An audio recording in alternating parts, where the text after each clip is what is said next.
네, 광야의 소리가 들리는 모든 동역자 여러분 안녕하십니까. 2019년 1월 14일 한국 시간으로 월요일 오전 시간입니다. 1월 14일 하면 왠지 모르게 정월 14일이라고 해서 이스라엘 백성들이 이 정월 곧 이스라엘 달력으로 니산을 아비벌, 니산월이나 아비벌은 다 같은 말인데요. 이방 땅에서는 그죠? 아비벌이라는 말을 쓰고 히브리 말로 니산을 썼지만 어쨌든 첫째 달인데요. 그때 13, 14, 15 또는 14, 15, 16 이렇게 6월절 양을 잡아서 출애굽하는 것이 기억나는 날입니다. 어쨌든 2019년 1월 14일인데요.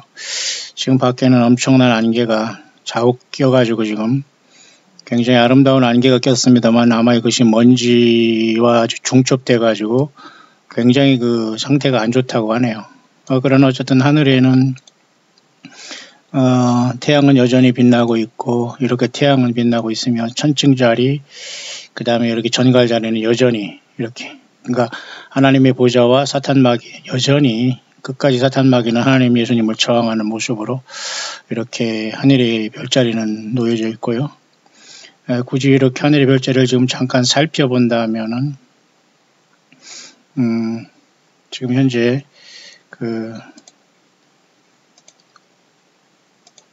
태양이 이렇게 떴지만은 태양계 주변에 태양계에 있는 위성 중에 토성과 수성 여기 돌고 있고요.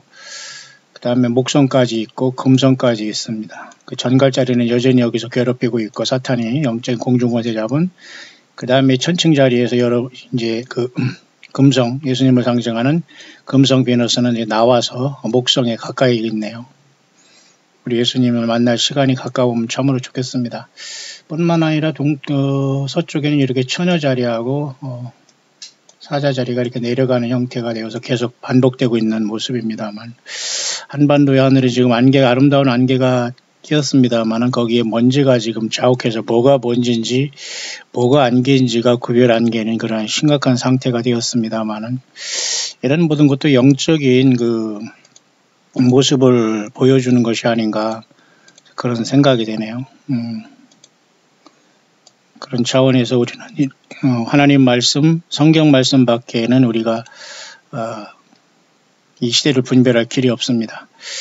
저는 이 시간 잠깐 예수 그리스도의 오심에 대한 전후에 대한 문제 그리고 예수님께서 이 땅에 육신으로 오셔서 고난당하시고 성령으로 오셔서 우리를 데리러 오실 그 숨가쁜 시간까지의 그 시간을 이 시간 잠깐 한번 깊게 묵상을 짧은 시간 할 수 있도록 하겠습니다. 아마 이 묵상이 들려오시는 분들은 그래도 성경을 통해서 예수님을 깊이 사랑하고 주님을 깊은 믿음으로 사랑하며 광야에 나와서 예수님이 전체가 되신 분들이 아닌가 그런 생각을 할 수 있지 않겠나 그렇게 듭니다. 좀 한번 여러분들이 묵상을 들어보시면서 어느 정도까지 이해가 되실지는 모르겠습니다만은 안 되시는 부분도 있겠습니다만은 그만큼 주님 오실 때에 우리는 모든 것이 퍼펙트하게 예수님이 알파 오메가요 처음과 나중에 시작과 끝이심을 분명히 우리는 명심하시고 사탄마귀와 악한 영과 거짓 선지자 공중 권세 잡은 이런 모든 다른 예수 다른 복음 다른 영에서 완전히 자유해서 예수님을 만나는 저와 여러분들이 되기를 바랍니다. 이 시간 잠깐 진행하는 것은 성경에 주님이 다시 오심을 전후해서 구약과 그리고 신약 예수님 그리고 영어권의 어제 제가 조금 참고한 그분들의 그 내용을 잠깐 여러분에게 이렇게 소개하면서 제가 묵상을 마치려고 하는데요. 먼저는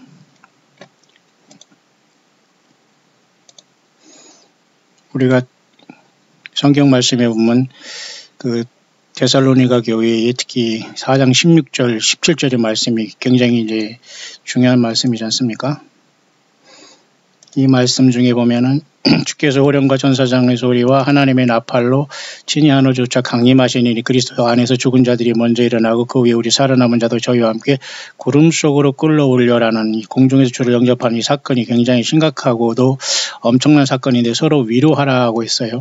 결코 이것은 무서운 사건이 아니고 두려운 게 아니라 위로를 주시기 위해서 하나님께서 바울사도를 통해서 우리에게 계시해 주는 말씀이기 때문에 예수님이 다시 오시는데 두렵다는 것은 준비가 안 된 건 아닐까요? 자, 어쨌든 그런 차원에서 과연 여기서 구름 속으로 끌어올려라는 이 모습 사도 바울은 구름 속으로 끌어올려 그런 말씀을 했고, 예수님은 내가 너희를 나 있는 곳으로 너희를 영접한다 이런 말을 했어요. 그러면 바울 사도가 얘기한 공중으로 끌어올려가는 이 말과 예수님께서 요한복음 14장에 말씀하신 초소를 예비한 다음에, 초소를 예비하면 내가 다시 와서 너희를 내게로 영접하여 나 있는 곳에 너희도 있게 한다 했는데, 이 나 있는 곳이라는 것은 물론 예수님이 영원히 사는 새하늘과 새 땅과 새 예루살렘이겠죠. 그러나 일차적으로 이 역사가 끝나면서 환란이 직전에 과연 예수님이 있는 곳은 어디냐, 그것입니다. 그래서 초소를 예비하신 다음에 오신단 말입니다. 그 다음에 교회가 영접이 돼요, 예수님 앞에. 그래서 예수님이 있는 곳에 있게 한다는 말입니다. 예수님이 있는 곳은 어디죠? 나 있는 곳.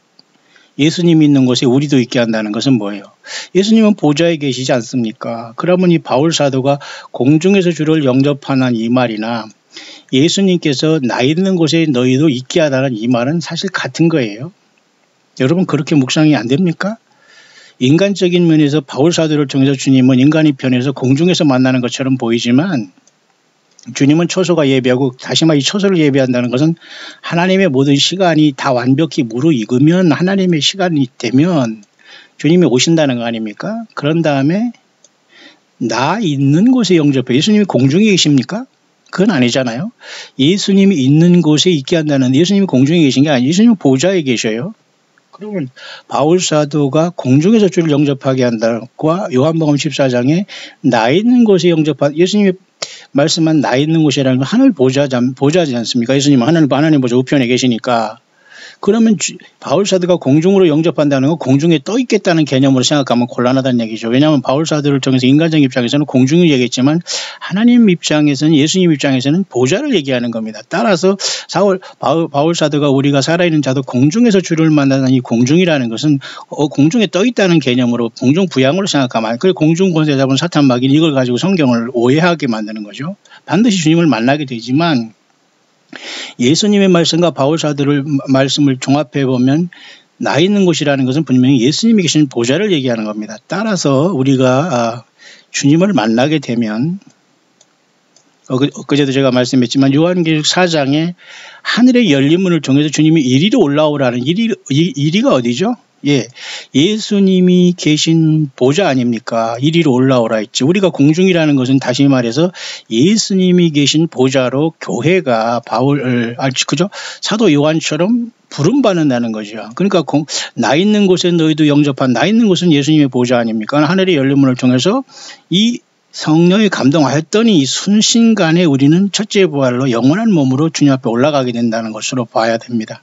그것을 바울 사도는 공중에서 주를 영접하게 한다. 그리고 예수님께서는 내가 다시 와서 너희를 나 있는 곳에 영접하나. 나 있는 곳이 예수님 공중에 사십니까? 아니잖아요. 따라서 인디에어라는 뜻은 이 공중 하늘에 어떤 주님의 보좌가 계신, 예수님이 계신 나 있는 곳으로 예수님이 우리를 이끌어 가시니까 이리로 올라오라 하시잖아요. 우리가 무슨 대단한 존재라고 예수님 막 내려와서 우리를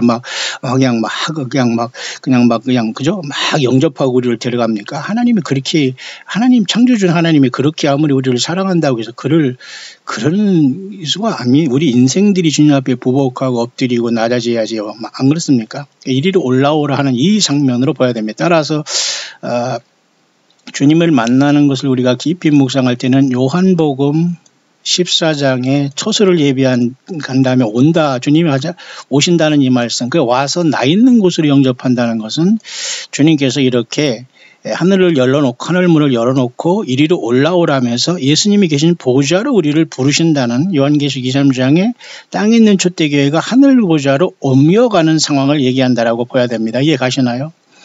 그래서 사도 바울은 공중에서 주를 영접하게 하고, 예수님은 나 있는 곳에 초소를 예비하면 나 있는 곳에 너희를 나 있는 곳에 너희도 있게 하리라 그렇게 했잖아요. 그러니까 주님이 교회를 첫째 발로 여기에 부르시는 것이 맞다는 것이죠. 이해하십니까? 자, 이러한 결론적인 부분을 통해서 예수님은 우리에게 이 땅에 오셔서 그 공생애를 시작하시면서 광야에서 세례 요한에게 보라 세상 죄를 지고 하는 하나님의 어린 양이로다 하면서 세상에 드러나셨지 않습니까? 그런 다음에 주님께서는 그 선지자 이사야의 글을 읽으셨어요. 그게 굉장히 중요한 겁니다. 이사야의 글을 읽으시는 주님을 잠깐 한번 이 시간 보면서 굉장히 중요한 사실을 잠깐 여러분과 묵상을 나누면서 결론을 내리려고 하는데요. 마태복음이나 누가복음에 주님께서는 이사야의 글에 예수님께서 이렇게 나타나 있다는 것을 말씀하시면서 이 말씀을 이사야서를 읽으셨습니다. 마태복음 잠깐 볼까요? 마가복음이죠. 마가복음 1장 2절. 선지자 이사야의 글에 내가 내 자를 내 앞에 보내노니 저가 내 길을 예비하고. 물론 이것은 광야에 외치는 자의 소리인 세례 요한, 엘리야의 사명을 갖고 온 세례 요한이네요. 그러나 제가 말씀드리고 싶은 그것이 아니라 여기 누가복음이 있습니다. 누가복음 4장 17절에 보면 선지자 이사야의 글을 그 회당에 예수님이 서셨을 때에 책을 펴서 기록된 데를 찾으셨어요. 누군가가 이사야의 선지자 책을 회당에서 지금 공생애를 막 시작하시면서 사람들에게 의아해하는 그들에게 예수님은 공생애를 막 시작하시면서 구약 성경인 이사야의 글을 누군가 줬더니 예수님께서 이사야의 책을 어디를 피시냐면 잘 보세요. 예수님이 어디를 피시는가 보십시다. 누가는 이렇게 기록하고 있어요. 예수께서 그 자라나신 곳 나사렛에 있어 안식일에 자기 규례대로 회당에 들어가서 성경을 읽으려고 서심해. 예수님도 분명히 성경을 떠나지 않으셨어요. 악한 영과 귀신들은 공중권세 잡은 자들은 예수님을 계속 흉내내고 속이기 위해서 성경을 완전히 난도질하고 쓰고 받기 위해서 성경을 완전히 소설책으로 만들어 놨습니다. 성경을 1.1이고 떠났다면 여러분 절대 주님 만날 수 없습니다. 속고 있는 거예요. 보세요. 성경을 읽으려고 예수님도 서셨습니다. 그럴 때에 선지자 이사야의 글을 누군가 주었어요. 주변에서 회당에서 있는 사람들이. 그러니 책을 펴서 이렇게 기록한 것을 예수님이 성경 이사야서의 책을 주시니까 어디를 찾으셨나 잘 보시기 바랍니다. 예수님께서 어디를 찾으셨어요? 예, 주의 성령이 내게 임하셨으니 이는 가난한 자에게 복음을 전하게 하시려고 내게 기름을 부으사 나를 보내사 포로된 자에게 자유를 눈먼 자에게 다시 보게 함을 전파하며 눌린 자를 자유케 하고 주의 은혜의 해를 전파하게 하려 하심이라. 이것을 읽었습니다. 이해가시죠? 그 다음에 책을 덮어 그 맡은 자에게 주시면서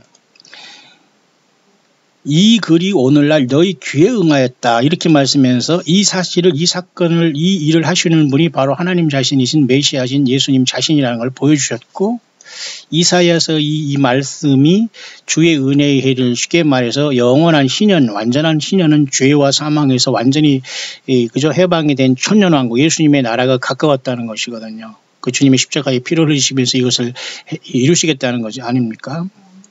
그래서 결국은 이 이사야의 말씀을 읽었는데 우리가 구약 성경에 이제 이사야를 한번 가보겠습니다. 왜 예수님께서 이사야서에서 본인의 모습을 찾으시면서 성경을 읽으셨냐 그겁니다. 특히 여러분 이사야 61장에 보시기 바랍니다. 이사야는 66장으로 된 방대한 가장 많은 그 분량의 그 대선지서인데요. 이사야 61장, 특히 60장에는 일어나라 빛을 발하라 했지 않습니까? 이 빛이 이르렀고 여호와 영광이 내게 임하였다는 일어나라 빛을 발하라 빛이 이르렀다는 건 뭐냐? 이걸 또 헛소리하거나 잘못 풀이하면 안 되지만 이것은 결국은 예수님을 믿는 교회입니다. 빛을 발하는 것은. 빛은 예수님 자신입니다. 그죠? 그 빛 안에 생명이 있었다고 요한복음 1장에도 말씀하고 대체 하나님이 천지를 창조할 때 첫째 날에 빛을 창조하시니 이게 모든 건 사실 예수님 자신이 생명 자신임을 나타내는 거거든요. 빛을 발하라는 거예요. 하나님 예수께서 이 땅에 내려오시는 것을 얘기하는 것입니다. 여러분. 그죠?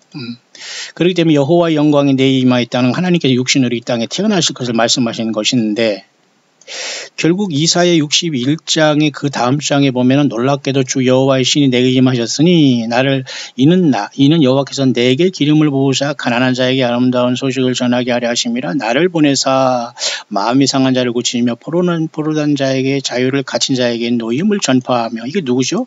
하나님 자신이신 예수님이 이 땅에 오신 것을 나타내죠. 그 다음에 여호와의 은혜의 해와 우리 하나님의 신의 해를 전파하며라는 것입니다.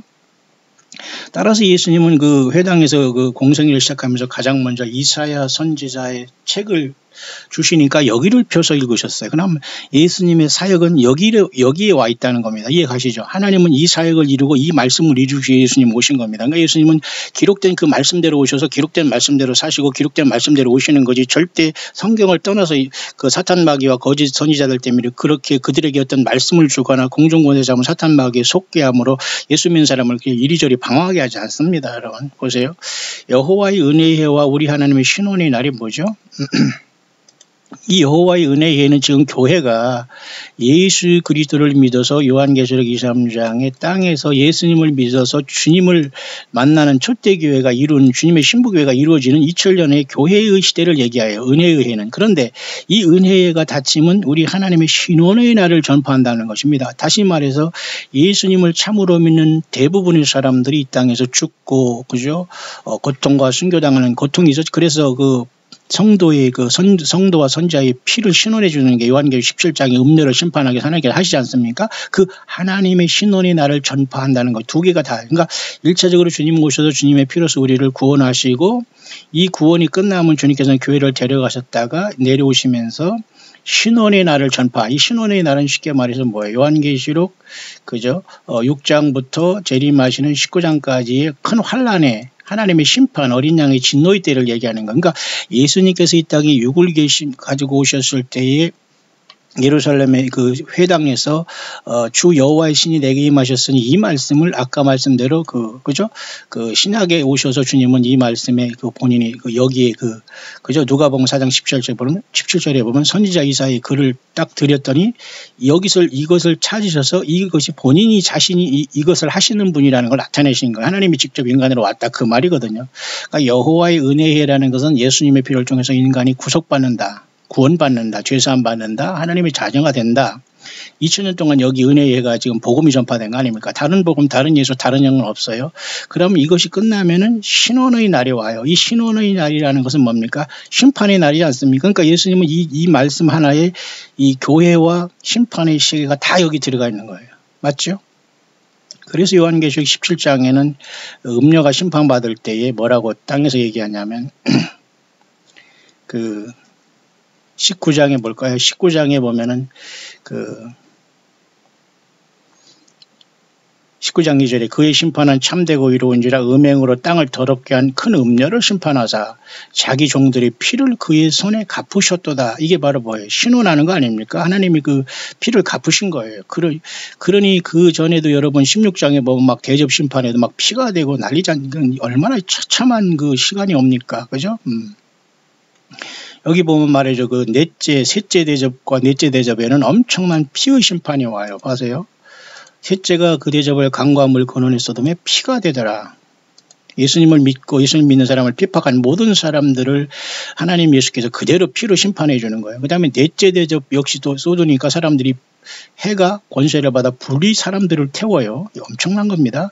그래서 셋째 대접을 쓰고는 어쨌든 강과 물 근원이 피가 됨으로써 하나님이 그대로 피로 이 땅을 심판하는 겁니다. 신원을 하는 거, 원수 갚아주는 거죠. 저희가 성도들과 선지자들이 피를 흘렸으므로 저희로 피를 마시게 하신 것이 합당하니이다. 맞죠? 이게 바로 신원의 해란 말입니다. 따라서 예수님께서 여러분 이 땅에 육신을 계실 때에 요한복음에서 주님께서 누가복음이죠. 누가복음에서 지금 여기 이렇게 주님께서 육신을 가지고 이 땅에 메시아를 생애를 하시면서 하나님의 어린 양으로 이 땅에 지나가실 때 누가복음 4장에는 이와 같이 그래서 이사야서 61장을 읽으신 겁니다. 그래서 주의 성령이 내게 임하셔. 이 말씀이 바로 하나님이 친인간으로 오신 하나님의 어린 양 제물 되신 예수님이 이제 십자가의 구속을 통해 그 피를 통해서 인간을 구속하셔서 영원한 세계로 들어가겠다는 게 주의 은혜의 해입니다. 그러니까 오늘 우리가 교회에서 할 수 있는 일은, 교회라는 저와 여러분들이 하는 것은 예수님을 믿어서 구원받는다, 그 말이에요. 예수님의 피가 우리를 구속하고 그게 전부다. 그게 전부입니다. 그리고 주님은 반드시 오셔서 심판하시고 우리의 그 모든 삶을 원수를 갚아주신다는 그 말이에요. 이해 가십니까? 그래서 주님께서는 주의 은혜의 회를 전파하시고 그 다음에 그 신원의 회를 전파하신다는 말을 같이 하신 겁니다. 그죠? 여기 보시면 주의 은혜를 전파하게 하려 하심이라. 그죠? 그 다음에 이 글이 오늘날 너희에게 응하였다고 하면서 이 책을 뭐 덮으셨다고 하지 않습니까? 보세요. 책을 덮어 그 맡은 자에게 주시고, 그 뭐죠? 은혜를 일단은 주님은 처음에 심판이 아니라 구원하기, 죄인을 구원하기 위해서 예수님은 인간으로 오셨습니다. 맞습니까? 그래서 은혜를 전파한 거예요. 그런데 놀랍게도 은혜가 전파된 다음에는 이 책은 주님께서 여기서 딱 덮으시면서 바로 지금 은혜를 선포하는 겁니다. 그래서 죄인된 그리고 아픈 사람은 의원이 필요하고 이러면서 쭉 주님께서 이제 그 처참한 그 십자가로 나가는 길을 통해서 막 이 세상에 저 천국을 전파해 나가기 시작하지 않습니까? 그래서 그것이 바로 주의 은혜를 전파하면서 맡은 자에게 주셨어요. 책을 이사야가. 그러니까 일차적으로 주님은 은혜를 전파하는 겁니다. 근데 이 은혜가 전파되면은 마감하는 게 뭐였죠? 아까? 다시 이사야에 가볼까요? 그래서 이사야 61장에 가보면은 이와 같이 보세요. 여호와의 은혜의 해와 그 다음에 뭐예요? 우리 하나님의 신원이 나를 전파한다고 하잖아요. 그러니까 예수님은 두 가지입니다. 예수님을 믿으면 구원, 예수님을 떠나면 심판입니다. 그러나 지금은 여호와의 은혜의 해로서 예수님은 그때 당시에는 주님의 십자가와 주님의 이름으로 구원받는 은혜의 해를 선포하시기 때문에 여기서 책을 덮으신 거예요. 그러면 주님께서 다시 오시면서 하나님의 보호자 아버지 손에 있는 일곱 인봉한 책을 취해서 띄치면 그때는 심판이기 때문에 신원의 날까지도 지금 동시에 하나님의 은혜와 심판까지도 우리는 지금 성령 안에서 이 세상을 향해 전파하고 우리는 그 예수님을 믿고 있는 것 아닙니까? 그러면 이 은혜가 마감되면 심판의 날이 오는 거 아닙니까? 따라서 이 심판의 날이 오기 전에 교회는 은혜가 끝나는 이 심판의 해가 시작된 이 어간에 주님을 만나러 간다는 거예요. 그러니까 사도 바울이 여기서 공중에서 주를 영접하는 것이고 데살로니가전서 4장 16절이죠. 그 다음에 예수님은 요한복음 14장에서 초소를 예비하면 내가 다시 와서 너희를 나 있는 곳에 영접하다. 그러니까 바울 사도는 공중이라고 표현했지만 예수님이 우리를 오는 것은 나 있는 곳인 예수님의 보좌로 가는 겁니다. 맞죠? 그래서 요한계시록의 2, 3장의 교회가 땅에서 끝나고 4장에 예수님이 계신 이 보좌에 가는 거예요. 성령에 감동하였더니. 그래서 순식간에 주님을 만나는 것들은 예고 없이 일어난다는 게 사실 맞죠. 물론 이것을 비난하거나 비판하거나 안 믿거나 환란을 통과하거나 휴거는 환란이 끝날 있다는 사람도 많이 있습니다. 이제 그것이 믿어지는 사람은 뭐 그걸 믿을 수밖에는 다른 길이 없습니다. 뭐 그건 어쩔 수 없습니다만은. 그래서 여러분 이 주님께서는 성령이 감동하실 때 우리는 즉시 이 보좌에 가서 주님을 만나게 되는 것이 진정한 그 주님이 우리를 맞으러 오시는 그 의미가 되는 것이죠. 그래서 제가 지금 여러분에 잠깐 말씀한 것을 여러분들이 정말 성령 안에서 이해되시는 분들은 지금 굉장히 그 마음에 감동이 되시는 분도 있을 겁니다. 깨달으시는 분들은 그것이 이 말이 무슨 말씀인가 여러분이 잘 지금 알고 있을 거예요. 자, 그런 상황 속에서 지금 우리가 주님 오실 때가 아주 이제 임박하다고 해서 여러 가지 말들이 많이 있는데요.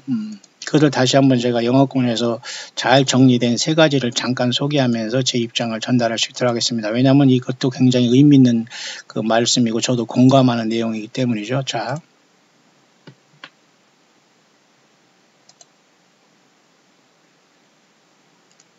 Alright, now, what we've been talking about these last few programs is the differences between the rapture and the second coming. Because a lot of folks think they're just one and the same event.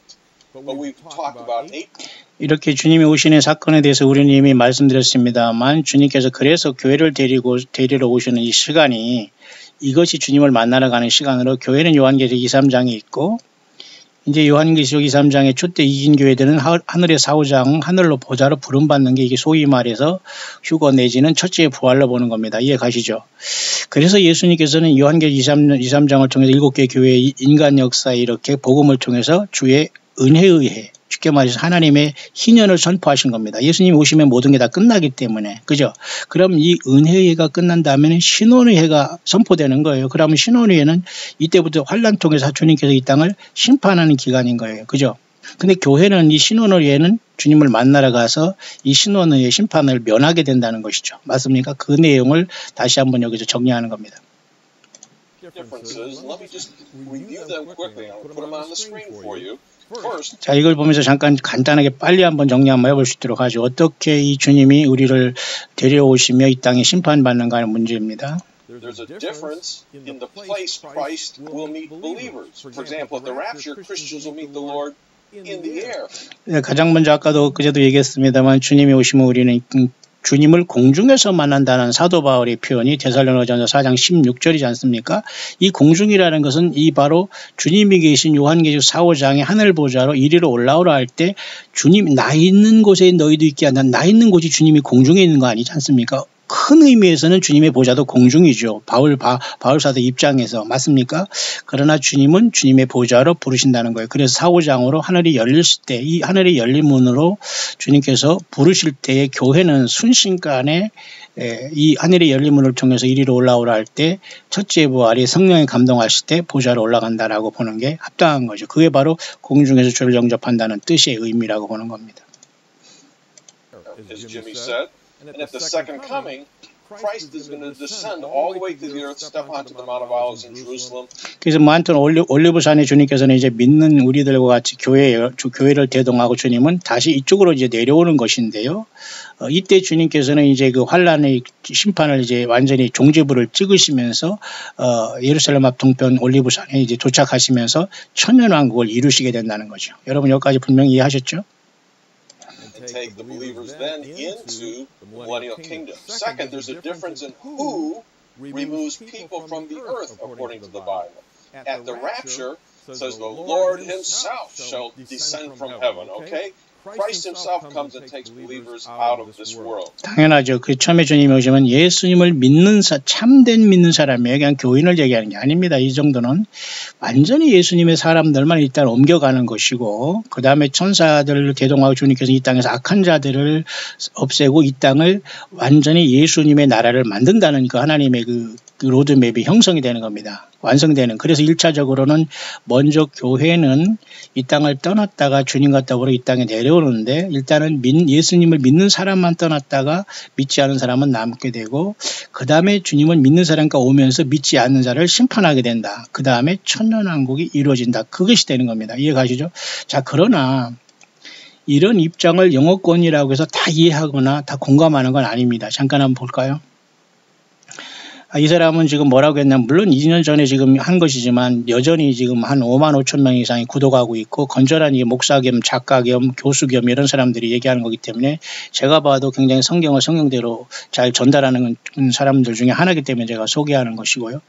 이 지금 한 3년 정도 됐습니다만 5만 5천 명의 구독자 중에 지금 1200번밖에 조회가 안 됐어요. 그럼 결국은 3년 동안 거의 하루에 한 번 정도밖에 이 조회가 안 됐다는 거기 때문에 사실 굉장히 인기가 없는 것이에요. 사실은 주님을 만나러 가고 예수님에 대한 관심을 이 세상의 대부분의 사람들이 관심 없다는 건 알 수 있어요. 이 통계적으로 금방 나오지 않습니까? 약 3년 동안 2016, 17, 18년 동안 약 1200번 5만 명이 요거밖에 안 봤다면 거의 여러분 3년 동안 그죠? 약 그죠? 365일을 계산하면 432, 400일을 계산해도 하루에 한 명씩 조회해봤자 이 1200도 안 됐기 때문에 이것을 사실은 3년 동안 한 번씩밖에 하루에 한 번씩밖에 보지 않았다는 거예요. 관심이 굉장히 없다는 거예요. 이 인기가 없는지는 모르지만 그러나 여러분 세상에 다른 많은 프로그램들은 뭐 몇십만, 몇백만, 몇십만이 막 조회하고 난리를 칩니다. 이 자체도 여러분 다 쓸데없는 짓이죠. 예수님 없는 곳에 아무리 많이 보고 하고 거기서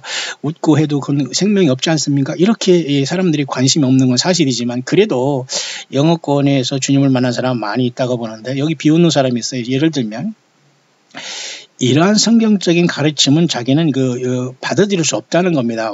만약에 이 성경적인 어떤 근거를 대지 못하면 이러한 가르침은 옳지 않다 이렇게 영어권에서 얘기하는 것이지만 그러나 여기서 말하는 것은 성경적인 원리를 가지고 이렇게 가르치는 거라고 저는 보기 때문에 이 사람은 하나의 비판자에 불과하고 성경을 모르거나 뭐 이단에 빠졌거나 이렇게 볼 수 있는 사람 중에 한 예가 되겠죠.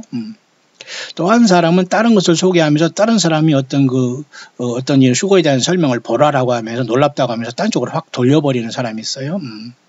또 어떤 사람은 이것은 성경적인 진리도 아니고 성경도 아니다. 그렇게 얘기하면서 성경은 얘기하기를 예수님께서 이 땅에 재림할 때 휴거가 일어난다라고 또 보는 관점도 있어요. 주님이 오시기 이 땅에 지상 재림하기 전에 주님께서 우리를 하늘 보좌로 불러 올르시는 그 사건을 인정하지 않고 그냥 땅으로 재림할 때 휴거가 일어난다. 또 이렇게 그냥 뭉뚱그려서 얘기하는 사람이 있어요. 왜냐하면 데살로니가전서 4장 15, 17절을 가만히 보니까 우리 살아있어 그때까지 남아있는 자들도 공중에서 주를 만난다 했기 때문에 환란 가운데 다 남아있는 거로 이렇게도 해석하는 사람이 있어요. 같은 영어라도. 그래서 이것은 아닌 것 같아요. 주님이 재림하고 땅으로 재림하실 것만 꼭 남아있는 건 아니지 않습니까? 오늘 우리가 지금 살아있는 세대가, 그죠? 그 에녹처럼, 노아의 그 방주처럼 우리는 얼마든지 주님을 만나러 가지는 그 원리는, 맞는다고 봐요. 근데 영어권에서 이렇게 비판하는 사람이 있어요. 그런데 또한 세 번째 부류의 사람은, 이 사람은 이렇게 얘기했습니다. 이 가르침은 굉장히 심플하면서도 간단하고 평이하면서도 성경의 진리를 잘 가르쳐준다. 그러나 대부분의 많은 사람들은 이것을 듣기를 거부하고 그리고 이 말씀을 귀로 듣는 것과 그리고 이것을 하는 것을 거부한다. 그냥 귀에 듣고 그냥 흘려낸다는 거죠. The word go in one ear and out the other. 그러니까 한 귀로 듣고 한 귀로 흘린단 말이죠. 대부분의 사람은. 이 사람은 이것을 인정한다는 거죠. 그리고 그들은 완전히 이런 것에 그 부정적인 그 댓글만 달아놓고 그들 스스로가 불신과 이것에 대해서 동의하지 않는다는 아주 강팍한 마음을 얘기하는 영적인 소경이 영적인 그죠? 영적인 소경이요, 영적인 귀머거리다 이렇게 얘기하고 속지 말라. 그러면 당신들은 땅에 남게 되는다. 말 안 하다. 예수님을 찬양하다 이렇게 얘기해서 저도 이 입장입니다. 그러니까 같은 영어권에도 똑같이 이렇게 얘기해드려도 다 휴가가 끝나고 없다 여러 가지 이렇게 여러 가지 일들이 영어권이든지 한글을 쓰던 것이 다 똑같이 전 세계에서는 득실득실 버글버글 이러고 막 치열하게 싸움을 가고 있다는 거. 그러니까 여러분들이 어느 편에 서 있는 게 중요합니다. 그러면서 이 후반전에 한 사람을 더 소개하면 말이 이 사람도 긍정적으로 오는데, 자, 휴거라는 것은 고린도전서 15장 51절에 마지막 나팔이 순식간에 변화하듯이 모든 믿는 사람에게 반드시 환란전이 일어난다는 걸 봅니다. 그 다음에 데살로니가 4장 14절을 통해서 오직 믿는 사람들에게 주님은 먼저 오신다는 걸 믿는 거죠. 그 다음에 데살로니가전서 4장 16, 17절이 가장 중요하죠. 모든 예수 믿는 거룩한 성도들은 하늘로 일단 올라간다는 거죠. 또 역시 데살로니가전서 4장 13절 18절에도 모든 믿는 사람들이 하늘로 간다는 거. 그 다음에 5장 데살로니가전서 5장 2, 5절은 믿지 않는 사람은 당연히 땅에 남고 환란이 들어간다는 거 보는 겁니다. 그 다음에 그 주님께서 이렇게 오시는 것이 임박했다는 말이 여기 있고요. 그 다음에 주님은 첫째적으로 이렇게 보이지 않게 교회를 데리기 위해서 먼저 오신다는 것이고요. 그러나 이런 것은 구약 성경에 나타나지 않는다. 따라서 교회는 이런 하나님의 심판과 진노 전에 데려감을 당한다. 그죠? 그리고 사탄에 대해서는 여기 언급이 없다. 이렇게 됨으로써 가장 먼저 주님을 만나러 가는 것은 휴거는 교회만 해당하고 예수 믿는 사람들만 해당한다는 걸 알 수 있고요. 그 다음에 주님이 지상 재림하는 것은 이와 같이 땅에 있는 사람이 어떻게 휴거된다는 보장이 없고 모든 지상의 사람들에게 다 영향을 미친 건 지상 재림이고, 그때는 그 예수님 같이 부름받았던 성도들이 땅으로 내려와서 심판한다는 걸 말이 유다서 14장, 유다서 14절이죠. 1장. 여기 아담의 7세손 에녹이 예언하여 가로되어서 마치 그것이 그 에녹서를 인용한 부분이 여러분 유다서 아닙니까? 그래서 주님께서 이렇게 재림했다고 하면서 거룩한 수만의 거룩한 자와 임했다. 이 말이 여기입니다. 이 말이 요한계시록 앞에 유다서가 1장으로 되지 않습니까? 요 1장 14절을 얘기하는 거예요. 아담의 7세손 에녹이 사람들에게 대하여 예언하기를 보라 주께서 그 수만의 거룩한 자와 함께 임하셨나니. 벌써 이것은 노아 홍수 전에 벌써 에녹이 하나님과 동행해서 산채로 하나님을 만난 것 같은 에녹이 예언했는데, 이 에녹의 예언은 성경에 나와 있지 않아요. 이건 사실 에녹서에 나와 있어 외경이 여기 들어와 있는 건 좀 특별한 거지만 그렇다고 우리가 에녹서를 읽으라고 하고 싶지는 않아요. 왜냐하면 혼란이 오기 때문에. 그러나 어쨌든 에녹서가 여기 들어오면서 유다가 이것을 여기 썼기 때문에 어쨌든 이것은 진리라고 봅니다. 왜냐하면 성경에 기록되기 때문에. 그렇다고 에녹서를 다 우리가 읽으라는 건 아니지만 저도 많이 참고를 해봤습니다만 성경을 벗어나면 안 되죠. 그런데 분명히 아담의 7세손 에녹은 그죠? 하나님과 동행하다가 그냥 산채로 주님이 옮긴 사람인데, 이 사람이 예언했는데 주께서 수만의 거룩한 자와 인가 노아 홍수 전에도 벌써 예수님이 이 땅에 재림하는 걸 이렇게 얘기했어요. 예언했으면 놀라운 것이죠. 그렇기 때문에 이와 같이 성도들은 이 주님과 더불어 이 땅에 다시 온다는 것이고, 그 다음에 믿지 않는 사람은 전부 다 심판받는다는 것이고요.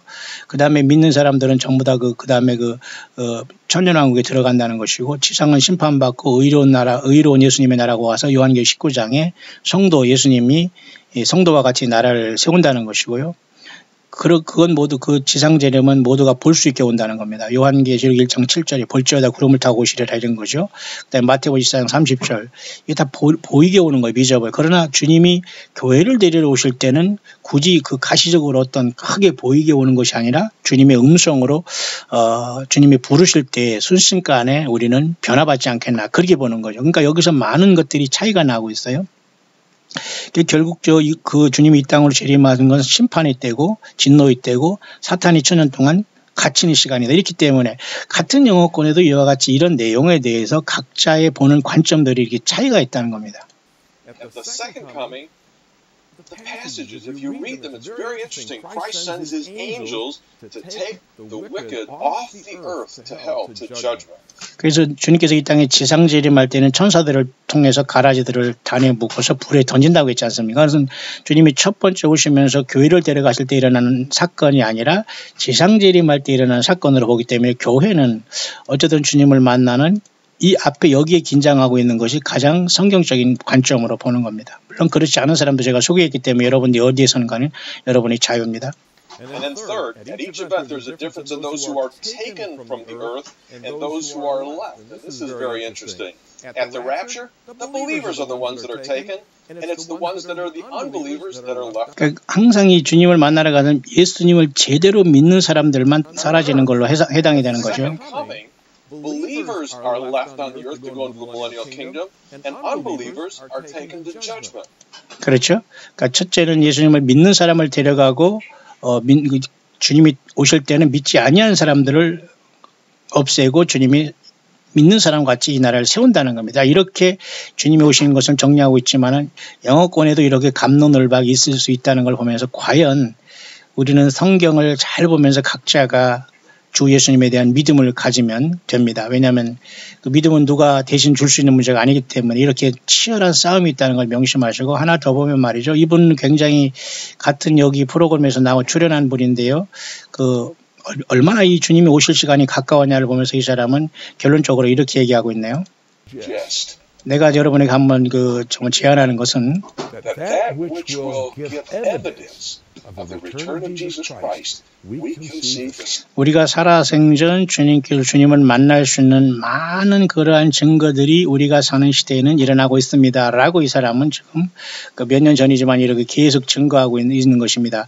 이 사람이 보면 그런 결론이 우리는 살아서 주님을 만날 수 있는 세대라고 이렇게 저는 본다는 것이죠. Stage being set for those events to happen. I would suggest we're living in that generation. See the rapture of the church. 그래서 우리는 이렇게 봅니다.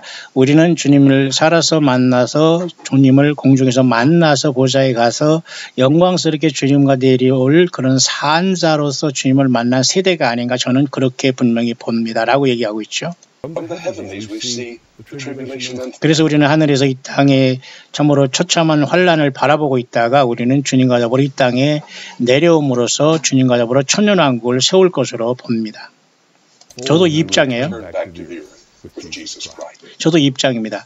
그런데 조금 더 이분이 굉장히 좀 자세하게 천년왕국에 주님께서 재림하시면서 어떻게 할 것인가를 구약을 보면서 잘 설명을 했어요. 저도 여러 번 광야의 소리에서 말씀했지만 너무도 일치하기 때문에 소개하는데요. 특히 에스겔서 40장에 48장에 나와 있는 천년왕국의 성전은 유일하게 거기만 나와 있거든요. 바로 예수님께서 우리와 교회와 같이 예루살렘 앞 동편으로 재림하시는 요한계시록 19장 그리고 스가랴 14장 4절 오셔서 바로 에스겔 40장 48장까지 천년왕국 성전을 이루신다고 봐요. 그러니까 예수님 오신 다음에 우리는 그저 저 하늘의 예루살렘으로 가거나 그저 새하늘과 새 땅에 들어가는 게 아니라는 거죠. 그러니까 사탄 마귀는 1000년 동안 잡혀야 되기 때문에 계속 이 천년왕국에 대해서 부인하고 이 땅에서 예수님께서 예수 믿는 이긴 교회와 더불어 그 사탄 마귀를 1000년 동안 무적행에 잠궈놓고 적그리스도와 거짓 선지자를 불못에 집어 던지고 그리고 예수님 믿지 않고 짐승표를 받는 모든 사람을 죽어서 음부에 집어 넣는 이러한 사건을 믿지 못하게 하기 위해 사탄 마귀는 여전히 천년왕국을 부인하고 있는 거예요. 그러니까 그들은 아예 믿지 않게 하거나 믿어도 헛되게 믿으면서 저기 예루살렘 성에 간다고 하거나 새하늘 새 땅에 간다고 속이고 있는 겁니다. 따라서 이 사람은 그러면 보세요. 성경에서 과연 주님과 우리 땅으로 우리가 다시 성도가 돌아왔을 때 어떤 일이 일어나느냐 천년왕국에 대해서 성경적으로 이분은 잘 설명을 했네요.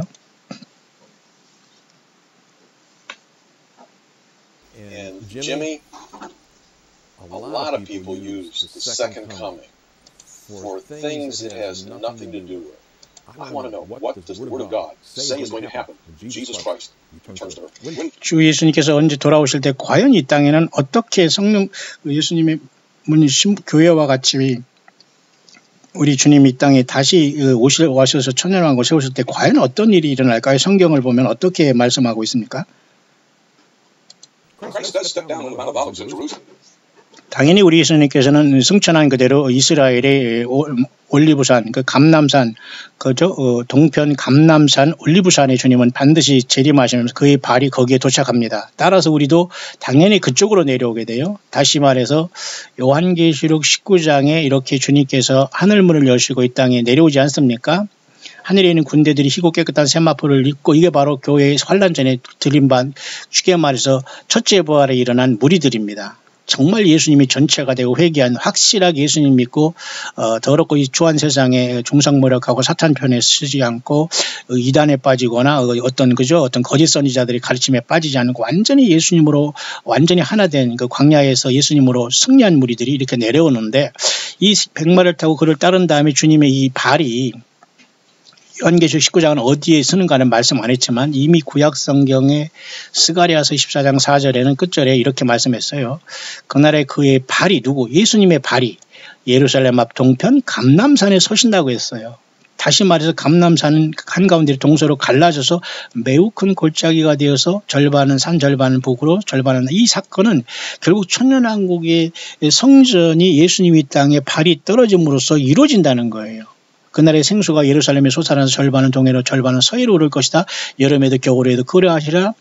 여호와께서 천하의 왕이 되시리니 그날엔 여호와께서 홀로 하나이실 것이요 그 이름이 홀로 하나이실 것이며 예수님이 예루살렘에서 오셔서 이 땅에 천년왕국을 세운 모습을 사실 스가랴에서 말씀해 주고 있는 거예요. 그러니까 예수님은 어디 한반도에 한국의 공중에 왔던 것도 아니고 오신 것도 아니고 우리는 분명히 주님을 만나러 가면 보좌에서 저쪽 쉽게 말해서 예수님이 고난당하신 또 승천하신 예루살렘 앞 동편 올리브산으로 내려오시게 우리는 교회는 주님과 더불어 내려와서 천년왕국을 이룩하게 된다는 것이 가장 성경적인 겁니다. 그러니까 이것을 모르면 거짓 선지자와 쉽게 말해서 성경을 떠난 자들에게 휘둘리게 되는 거예요. 여러분 어떻게 우리가 주님이 기록한 말씀을 떠나서 주님을 만날 수 있습니까? 불가능합니다. 오늘도 이렇게 안개가 자욱한 곳에 먼지까지 겹쳐가지고 정말 앞에 보이지 않는 운전도 하지 못한 운전도 방해받는 이 심각한 상황 속에서 성경대로 믿지 않으면 반드시 그 소설 속에서 자기가 주의 이름으로 선지자 노릇하고 주의 종 노릇하고 믿는 자 행세했다고 하지만 절대 예수님이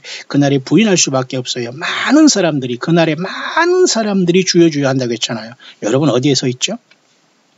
그래서 주님께서는 이 땅에 오셔서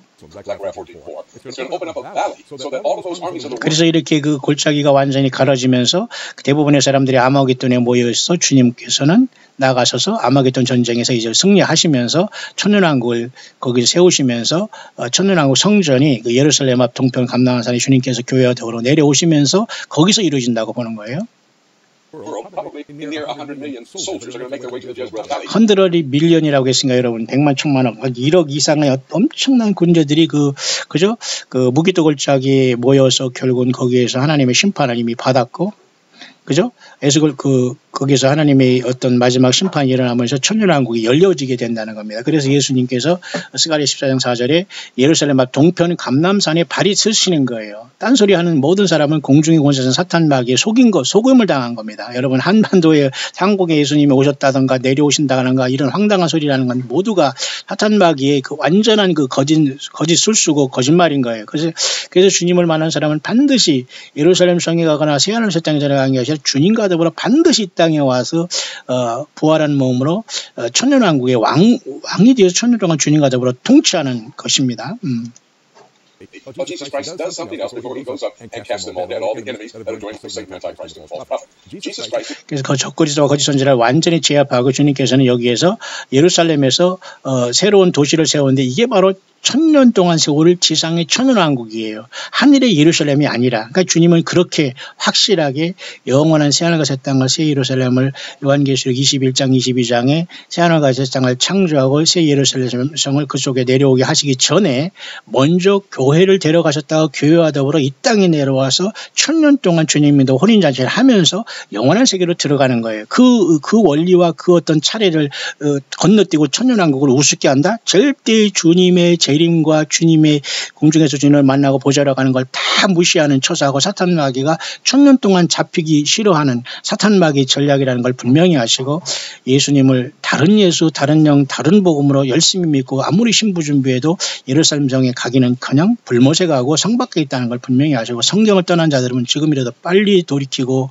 예수, 오직 예수가 전부가 되어서 광야에서 예수님의 증거인 전도인이 되기를 바랍니다. He's going to rebuild the city of Jerusalem. Jerusalem has always been, always will be, the center of all of creation. Ezekiel 5:5. But it's about 8.5 miles now. He's going to raise about 50 miles on each side, 2,500 square miles. 따라서 천년왕국의 성전은 이 천년이 지속된 다음에 천년왕국 후에는 또 한번 사탄 마귀가 놓여놔서 놀랍게도 백보자 심판에 또 그 많은 사람들이 그 전에 천년왕국 후에도 성도들이 주님과 사랑하시는 성을 두르면서 많은 사람들이 불에 태워지지 않습니까? 마지막 반란이죠. 그 다음에 백보자 심판을 거쳐서 그 다음에 땅의 왕들인 교회 이긴 교회들이 자기 영광을 가지고 들어간다고 제가 말씀했지 않습니까? 그러나 그 영원한 새하늘과 새 땅과 하늘의 예루살렘이 내려오기 전에 주님은 지상에서 분명히 천년왕국의 성전을 건축한다는 거예요. 반드시 이것은 있어야 됩니다. 그래서 여러분 그래서 그 에스겔서에서 보면 놀랍게도 에스겔서 48장으로 되어 있는데요. 에스겔 37장에는 그 에스겔 마른 그 뼈들이 일어나는 것이 이스라엘이 나라가 일어난 거죠. 38장이 큰 전쟁이 앞으로 남아있죠. 곡과 마고의 전쟁.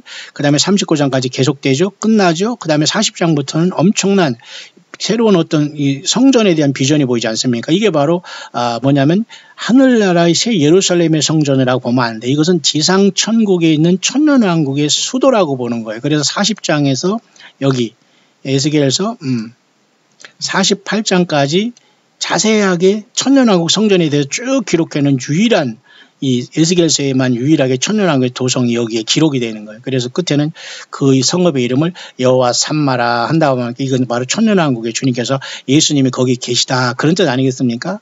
그래서 여러분 요한계시록에도 천년왕국이 끝날 쯤에 보니까 곡과 마곡이 이 곡과 마곡을 통해서 사탄 마귀가 천년 동안 천년왕국의 옥에서 놓였을 때에 땅의 사방 백성 곡과 마곡을 미혹하지 않습니까? 그러면서 지면에 널리 퍼져서 성도들이 진과 사랑하시는 성을 두르지 않습니까? 이게 바로 저는 성도들이 진과 사랑하시는 성이 주님께서 14장 스가랴 14장 4절에 이 땅에 교회를 데리고 내려오셔서 천년 동안 왕국을 세우실 때에 지상에 있는 천년왕국 성전으로 봐요.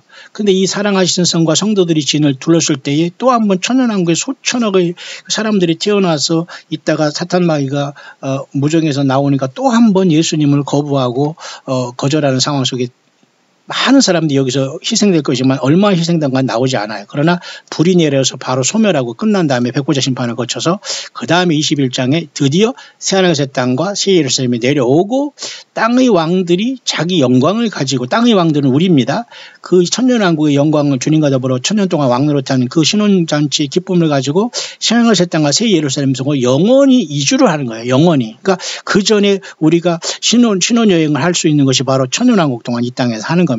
여러분 천년왕국을 건너뛰고 예루살렘 성에 간다고요? 도성에 간다고요? 쇼가 된다고요? 예, 이런 소설을 쓰는 자들은 100% 공중에서 지금 쫓겨나기 위해서 쫓겨내려오지 않기 위해서 악을 쓰고 있는 사탄 마귀에 속한 거짓 선지자들입니다. 절대 여러분 이런 성경을 왜곡하거나 쓰고 받는 자들을 통해서 아무리 그들이 무슨 면류관을 약속하고 휴거를 약속하고 예루살렘을 약속한다고 해서 성경은 그런 약속이 있지 않아요. 예수님 그런 약속을 주신 역사가 없어요. 하늘의 전쟁 속에서 이 사탄 마귀가 이 땅을 쫓겨내려고 해서 공중에서 다 속이고 있는 겁니다. 왜? 천년 동안 잡히잖아요. 요한계시 20장에. 그러니 얼마나 여러분 천년왕국의 주님과 더불어 왕노릇하는 게 얼마나 중요합니까? 그러니까 주님께서 예수님 때문에 죽은 모든 사람들이 다 살아나잖아요. 그죠? 먼저 보좌에 앉아서 이렇게 집사장들이 앉은 자들이 심판하는 권세를 받은 영화롭게 된 교회도 있지만은 저와 여러분들, 그러나 예수님 때문에 예수의 증거 하나님 말씀으로 해서 순교자들, 목배임을 받은 자들 영혼, 짐승과 그 우상에 경배하지도 아니 이마에 표를 받지 않은 사람들이 살아서 보람듯이 주님은 다 살아서 천년 동안 왕노릇하는 걸 시범을 보여주는 게 바로 천년왕국이거든요. 그러니까 여러분 천년왕국이 없다거나 여기를 건너뛰고 21장에 무슨 예루살렘을 얘기하고 뭐 이런 소리 한다면 100% 요한계 12장에 공중권세 잡은 이 사탄 마귀가 하늘에서 저희 있을 걸 얻지 못하면서 쫓겨내지 않기 위해서 이게 모든 거 성경을 뒤틀어 놓은 거예요. 여러분 좀 이해가 좀 가시나요? 좀 정리가 되십니까? That's almost the width of the state of Israel today. That's 72 miles wide. This is going to be 50 miles in all directions. 이 사람 이분은 그래서 결국 그 스가랴서에서 나와 있는 40장에 48장과 주님이 이 땅에 재림하시면서 교회와 더불어 세울 천년하고 성전에 대해 쭉 설명을 하고 있는 겁니다. 이분은 굉장히 그 성경을 잘 보고 있어. 저도 이런 깊은 입장인데 이런 정도까지 성경을 깊이 보는 사람은 사실 별로 많지 않아요. 그런 어쨌든 에스겔서와 스가랴서를 통해서 이렇게 예수님이 이 땅에 천년왕국 성전을 반드시 교회와 더불어 세운다는 사실을 여러분 믿으시면서 지금 세상이 굉장히 흉흉하고 있습니다. 하지만 여러분 예수님께서는 반드시 이 큰 환난 전에 저와 여러분들을 부르실 것입니다. 그래서 바울 사도는 우리가 공중에서 주를 영접한다고 했고 예수님은 요한복음 14장에 초수를 예비하면 나 있는 곳에 너희를 예수님이 공중에 있는 게 아니에요. 예수님은 보좌에 계셔요. 그러면 요한계시록 4장에 하늘이 열릴 때 우리는 주님의 보좌에 부름받게 된다. 아무나 부름받나요? 예, 예수님이 전보가 되고 산순교하고 거짓 선지자에게 속지 않고 성경을 떠나지 않는 참된 주님의 사람들만 이곳에 부름받습니다. 여러분 예수님 만날 준비 되셨습니까?